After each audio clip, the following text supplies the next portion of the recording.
A very good morning, a very good night, a very good evening, a very good afternoon, whenever you are watching this video. Welcome to our channel Dream Academia. ये मुंह से सुपारी निकाल के बात कर रहे बाबा इसके मुंह में पैदाशी सुपारी है, ये तोतला है. Actually, I had COVID, that's why I have not giving videos for many days. But now I am completely okay, and we will cover up the syllabus very quickly. So today I will do the important chapters like kinetics, thermodynamics, and electrochemistry, all that. So today we will be starting with the thermodynamics, the ultimate laws of nature. Okay, so put all the distractions off, like your TV. So here we are, guys, and now we are going to study what? Thermodynamics, the ultimate laws of nature. So what does the word thermo means? Thermo means basically energy, heat energy, but here we will consider it as energy. And what does the term dynamics means? It means something in motion, analyzation of motion.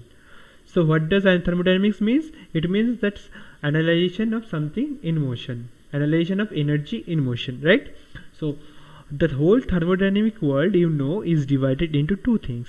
One is the system, another is the surroundings. Now these two makes up the whole universe. Now what things you will consider as the system? You see, suppose this is you and this is your girlfriend. बुरा लगता है भाई, आप लोग भी जानते हो. You are sitting inside a cafe and you are drinking coffee. Now your view or your analyzation is this whole cafeteria. You can view or you can analyze things in this whole cafeteria, okay, and not outside. So all the things outside this cafeteria in the universe are your surroundings. You will not bother about the surroundings, you will just bother about the system, where you will calculate and measure all the things, you will observe other things. So this is your system and other things are surroundings, okay. This boundary can be of many times.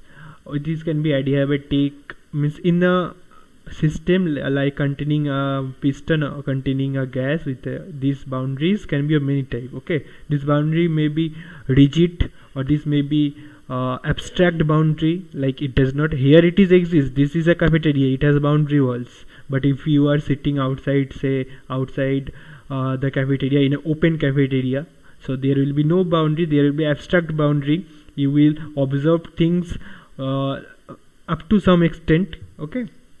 So now that is not much, or what can I say, a thing of much consideration. So come to system.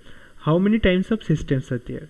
So basically there are three types of systems in the thermodynamics that we will study and measure. Mainly there are three types of system. One is open system, closed system, and isolated system. In open system, mass and energy both can exchange, okay. Means a reaction is going on and some gases escape from that vessel, that is open system, because mass is exchanging.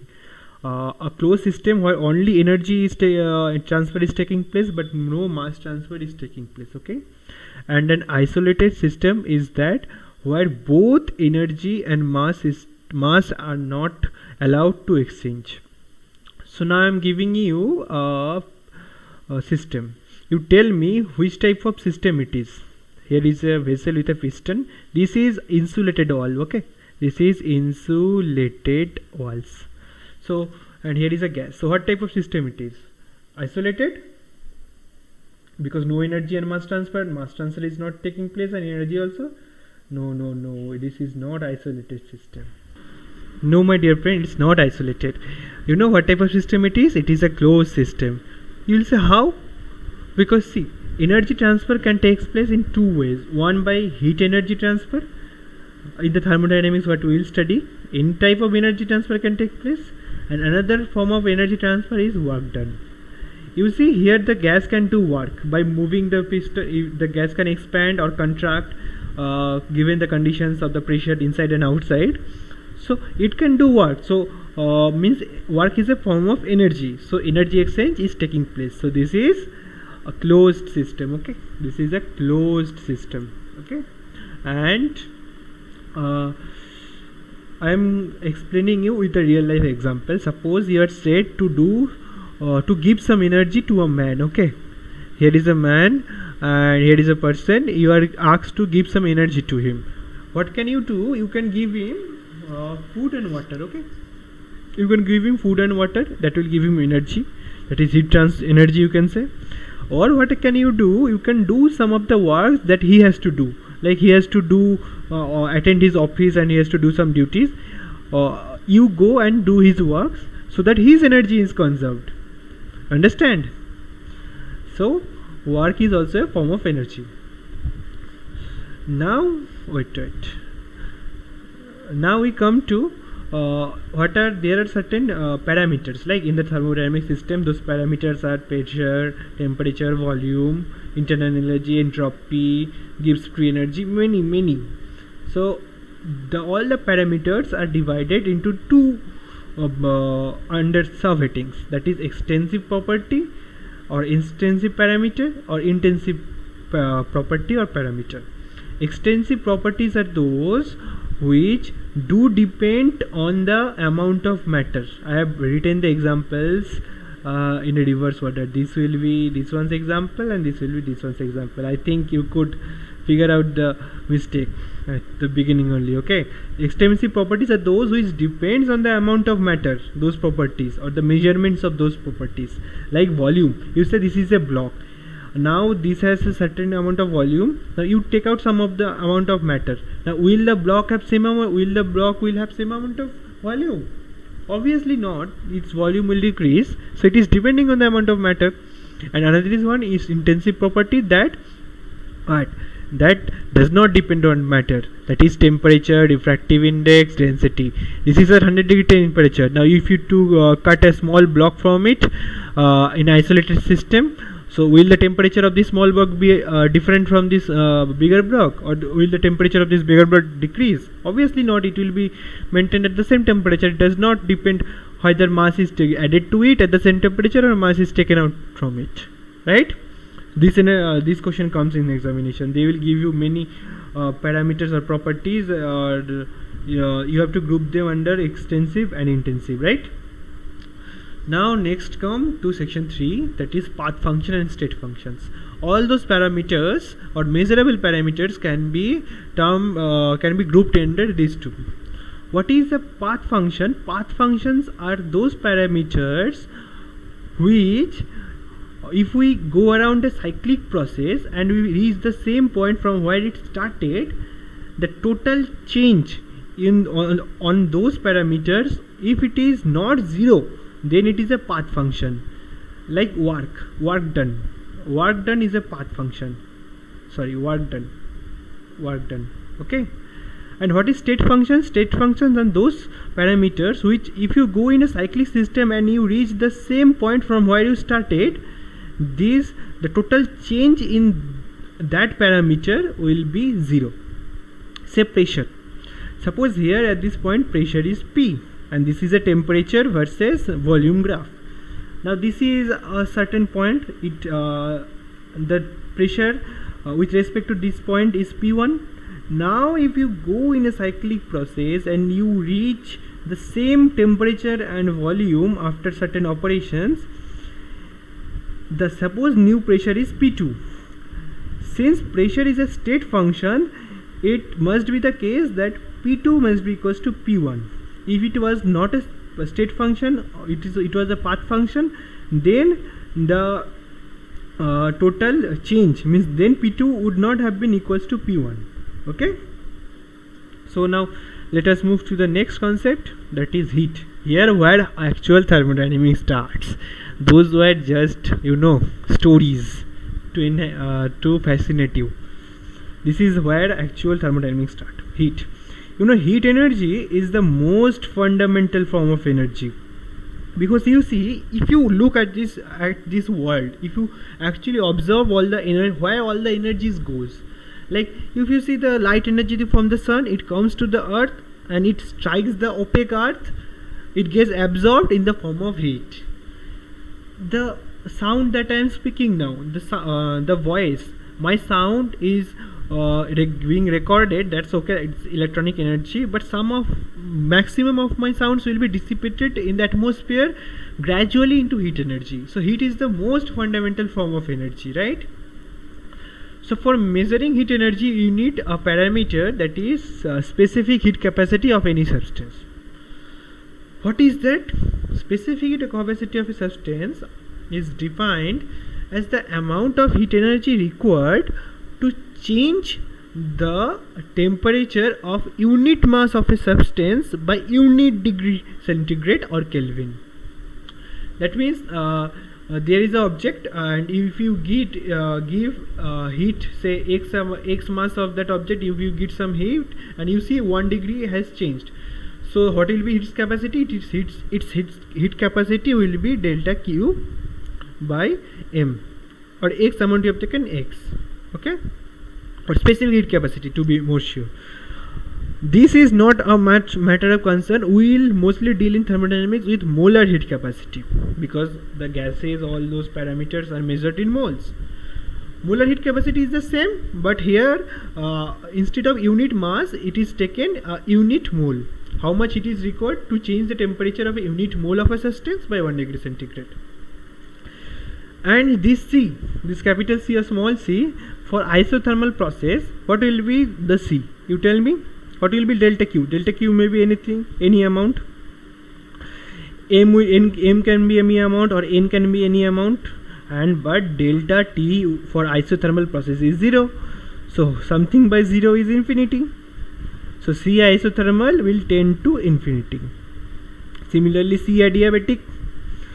Adiabatic process del Q is 0, means heat transfer is 0. So it will be 0 by something x, that will be 0. So this tends to 0. Now if a process is taken out or done under constant pressure, then its heat capacity, molar heat capacity, is known as Cp. And if it is taken out or done under constant volume, keeping the volume of the gaseous system constant, then it is known as Cv. And a very important relation between these two is that Cp minus Cv of any gas, any ideal gas on this universe is R. Okay, this is a very basic thing that you must be knowing in this time. So basically Cv you can write what, Cp minus R or something. Now Cv's definition, how can you get Cv? What is Cv? Cv's definitions come from this, or the mathematical values come from this, f by 2 R. What is f? F is the degree of freedom. This you will understand in physics thoroughly. In physics they will teach you this thoroughly. The concept of degree of freedom they will teach you thoroughly.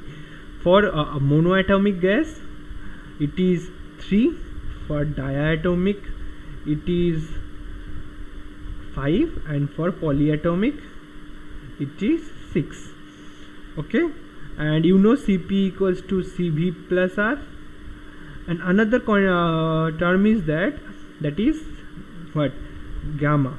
Gamma is defined as the ratio of Cp versus Cv for any gas. So for monoatomic it will be what, 3 plus 1, 3 by 2 plus 1 into f it will cancel out by 3 by 2. So it will be 5 by 2, sorry 5 by what, 5 by 3. For diatomic gamma for monoatomic will be 5 by 3. For diatomic it will be 7 by 5, and for polyatomic it will be 8 by how much, 6, right? Now del Q is the heat change. See, heat, amount of heat in a substance, you cannot measure it. Actually you cannot measure the amount of heat in any substance. Suppose inside you how much heat is present, that you cannot measure, but you can measure your temperature, right? So amount of heat inside an object you can never measure, how much total amount of heat is present. But if your temperature changes by 1 degree centigrade, you can measure how much change in heat energy has occurred in your body. Means how much heat energy has lost, or how much heat energy you have gained, that can be measured. Now the formula for that is that in number of moles of any gas, since we will deal with gas, into C of any process. See, if it is a isothermal process, then it will be infinite, you cannot say that one. Say if it is isobaric process, pressure constants, it will be NCP delta T. If it is what can I say, isochoric process. So that volume is constant, then it will be n Cv delta T.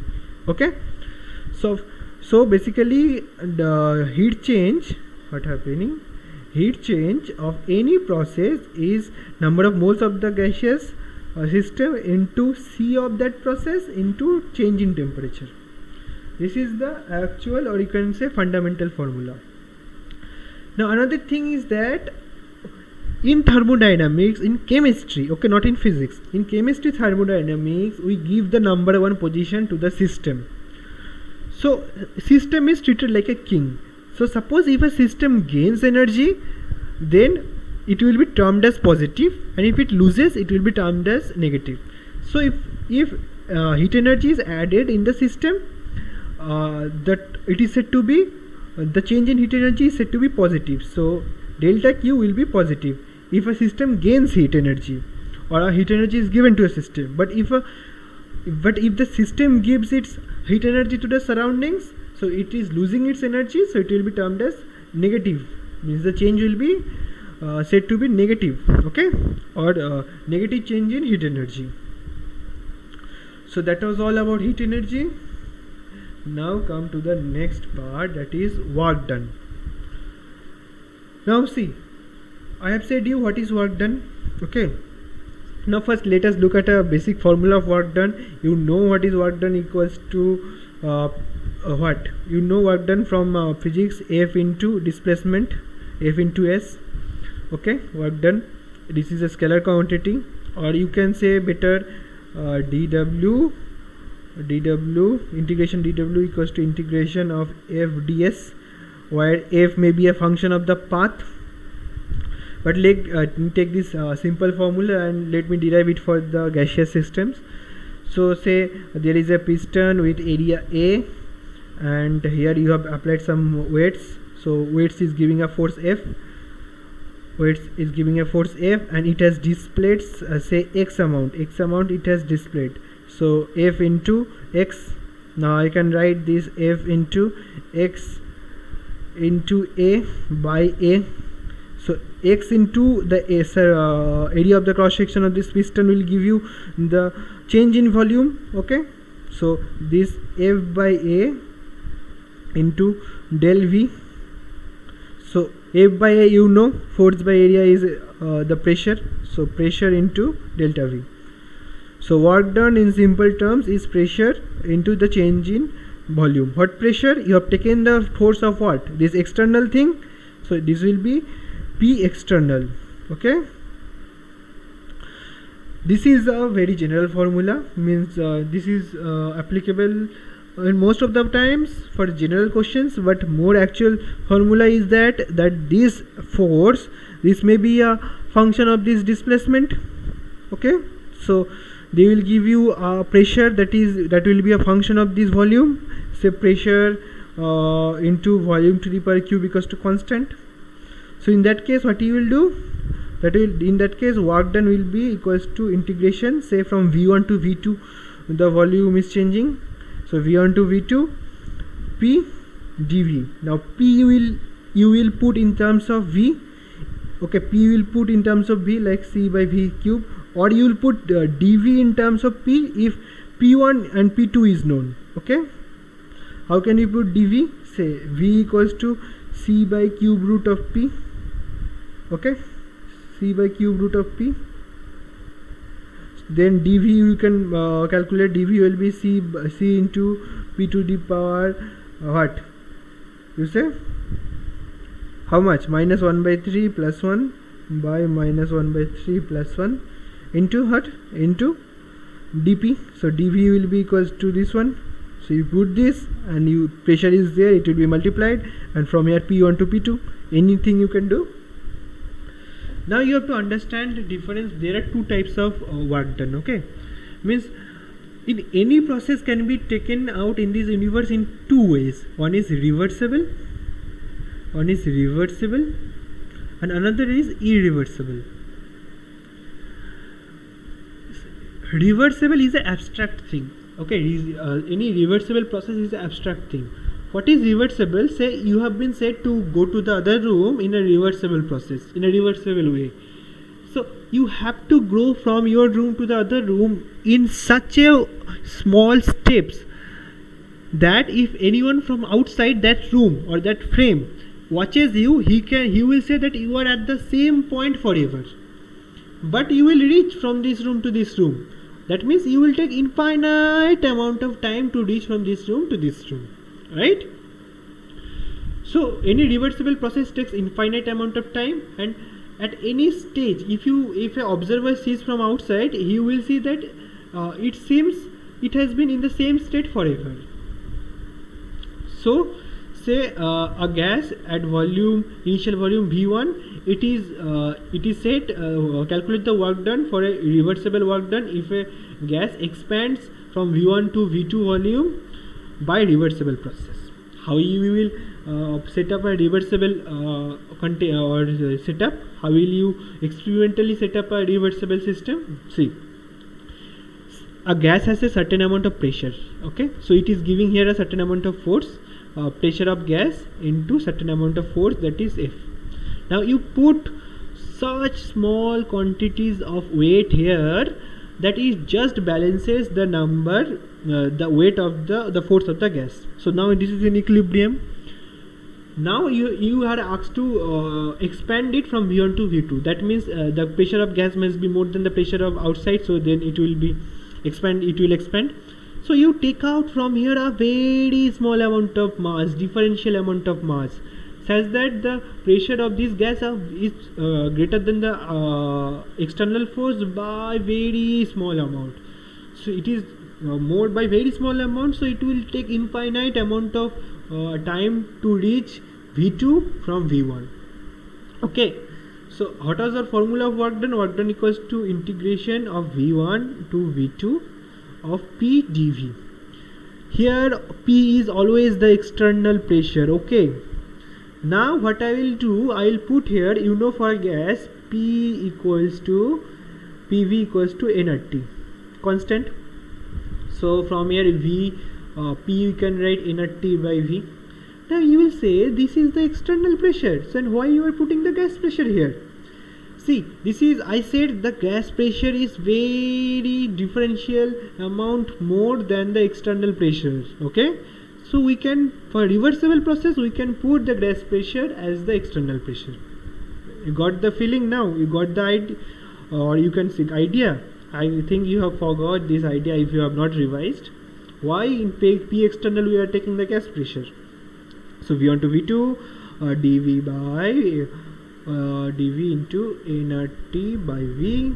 So this will give you nRT ln V2 by V1. So this is the work done for what? For reversible process, reversible isothermal process. I have forgot to say, this is an isothermal process. Isothermal, temperature is constant. That's why we can put P equals to nRT by V. Okay. Now next thing, why work done is taken, why, first let me erase this one. Erase. Let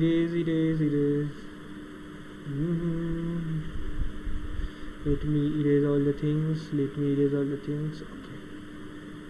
Okay. Now let me draw. So why work done is taken minus P external into delta V. Why not P external into delta V? That is the work done. What I said, in thermodynamics, the system is considered as king, the ultimate thing. So now if the system is doing some work, so it will, that means that system's pressure is more than external pressure. So it is, so it will expand, the gas will expand, and the final volume will be V2. That will be greater than V1 initial volume. So del V will be positive in this case. Del V, if it is positive, then P external into del V, it will be positive. That means if a system does work, then it is coming out to be positive. But I said if a system does work means it is losing energy, right? If it is losing energy, its work done must be negative. That's why this minus sign is given to adjust it. And if someone is doing work, that means its volume is decreasing. So del V will be negative, but it is gaining energy. Okay, means its molecules are getting more kinetic energy because it is compressed. So minus will balance that part. In chemistry thermodynamics, system is taken as the king, the ultimate thing. You got it? It is different in physics. So that was all about work done. And irreversible work done is very easy. Irreversible work done. What will be irreversible work done? It will be P external into delta V. But if P external is not constant, it is related with volume, then you apply this formula V1 to V2, P external LV dV from V1 to V2 integrate IRR. But for reversible process, always you take the pressure to be this from this relation, okay, gas equation. Now, okay, first let me tell you about some of the work done in different systems. Say if it is a system is isobaric, that means pressure is constant. Pressure is constant. Then what will be the work done? Work done will be constant pressure P into the change in the volume del V. And for work done for say isochoric process, isochoric, that means volume constant del V equals to 0. So work done will be 0. P into del V equals to 0 because del V is 0. And for isothermal, I said isothermal reversible, here reversible and irreversible all are same because external pressure is constant, and here no reversible work done is actually possible. It's theoretically is not possible. In isothermal, work reversible will be, I have derived now one nRT ln V2 by V1. ln is natural log, okay. If you make it normal, 10 base 10 logarithm divided by 2.303, and work done in irreversible process will be P external into delta V. And for adiabatic, let us derive the irreversible. Irreversible is that P external into del V. So we know for adiabatic relation, remember this relation, P V to the power gamma equals to constant.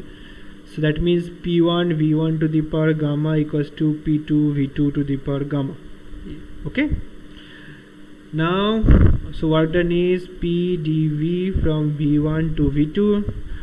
So put P as C by V to the power gamma delta V V1 to V2. This will give you V to the power gamma minus 1 by how much? Gamma minus 1, sorry, V to the power minus gamma plus 1 by minus gamma plus 1 from V1 to V2.